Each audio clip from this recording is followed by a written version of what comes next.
What's the one thing that people assume about me that couldn't be further from the truth? Maybe that I'm a girly girl. I think people assume because I love the makeup and the outfits and I'm an actress that I'm really a girly girl, but deep down I was absolutely a tomboy when I was like getting dressed up, but like getting dressed up and then going in the yard and getting completely covered in mud. I thought you were going to say something like, I'm always happy. Happy is saying someone's happy all the time is not true, I think, for anyone. We all go through waves of emotion, but I am an optimistic person. If there's an obstacle in life, I am someone who will go, okay, I can do this. And what is the path that I need to take to get it done? Or I see the positive in something. If there's a job I don't get, I'm like, okay, it means that there's another one coming that's better. I realized that success doesn't fix insecurities, luckily at a young age, because I'd been acting since I was 7, and then I had a really big break kind of all at the same time when I was about 19, and I realized that that specific job really tested my self-worth, and it really brought to the surface my insecurities, and it made me realize, okay, I can have a show that I'm filming at the same time that I have a movie that's about to come out and another movie lined up to do after the show's done. And I was the probably most insecure I've ever been. And I know at least I was able to recognize that and go, I don't want this.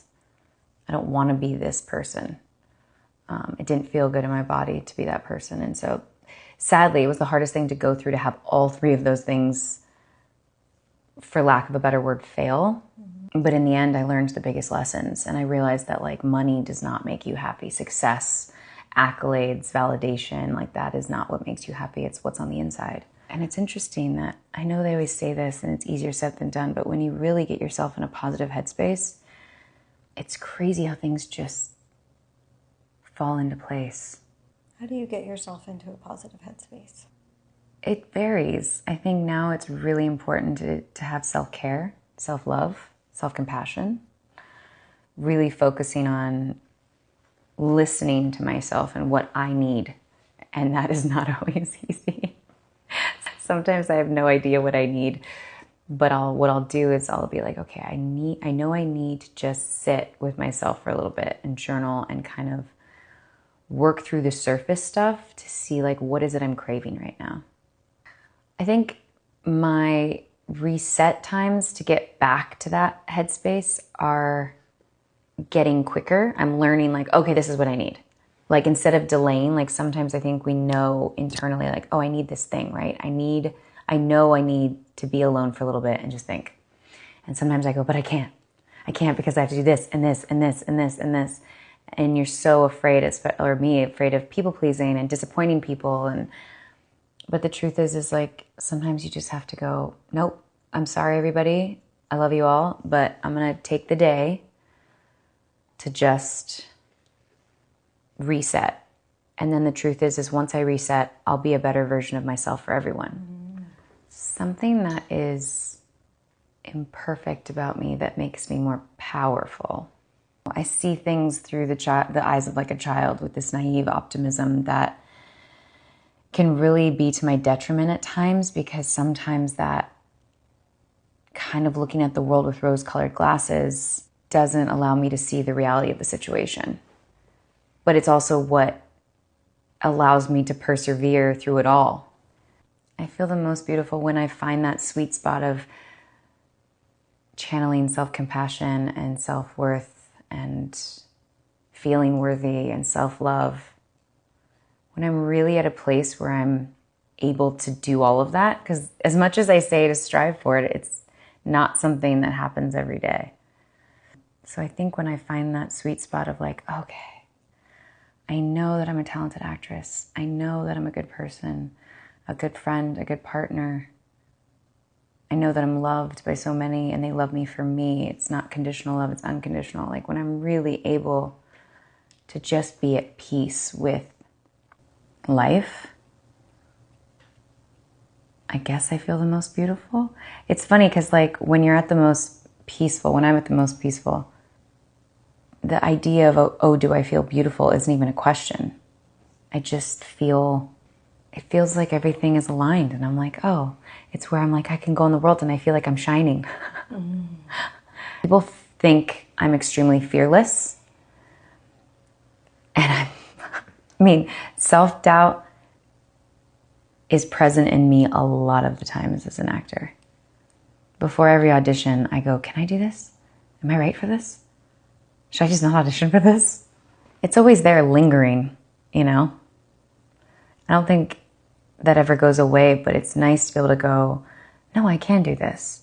At least let me try. At the profession of acting, it's, you have to get past the self-doubt you have, put yourself out there in the most vulnerable way, and most likely still get a no. How do I get past the self-doubt? Yeah. How do you keep yourself from spiraling, I guess, too? Sometimes you just gotta spiral. Like, I think there's also this ability, this permission we can give ourselves to go, you know what? I'm spiraling. Like, call a spade a spade. Mm-hmm. Think all the thoughts, get them out of my head, write them down, and then sit back, you know, meditate and go, okay, I felt my feelings. Those things are not true. Of course, easier said than done, but you kind of have to just feel the emotions, give yourself the permission to feel all the emotions and all the thoughts and all the things. And then go, okay, what's fact here and what's fiction? And the fact is, I did the work. I showed up. I did nothing wrong. I think it also helps as an actor to go, it's not about getting the job. Each one of these auditions is like a little mini play. And I walked in and I did the play and I got a standing ovation and that's it. And if I just kind of take that as the win instead of getting the job as the win, it also lets me kind of process that a little bit better too. And you just got to breathe through it sometimes and feel the emotions and give yourself permission to feel the emotions and know that you're doing your best and believe in yourself. Yeah, I think all these things, self-compassion, self-worth, self-love, eliminating self-doubt, believing in yourself, it's a constant practice. The worst advice was when someone was like, don't let them see you cry. And, you know, they just meant it for like one situation, but I really took it to heart and it made me kind of this hard person for a while where I was like, never let them see you vulnerable, never let them see you cry, never let them see your weaknesses. But it was to such an extreme that I was bottling everything up and repressing myself so much from feeling that eventually that manifests in other ways. Because of that, I wasn't allowing myself to really just be. Like, how can you have any sort of solid foundation of any relationship, family, friends, like a couple, when you're not able to show weakness? And it's crazy because when you start to actually like show the cracks, people actually love you more.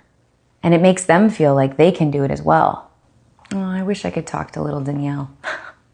I would tell my younger self, yeah, I think it's that. Stop comparing. Stop trying to be something that everyone else wants you to be. Like, the one thing that's beautiful about life is we can constantly reinvent ourselves. It's just scary, but we can do it. Yes, we can. And for more light laughs and real talk from this total ray of sunshine, make sure to follow her on Instagram and TikTok.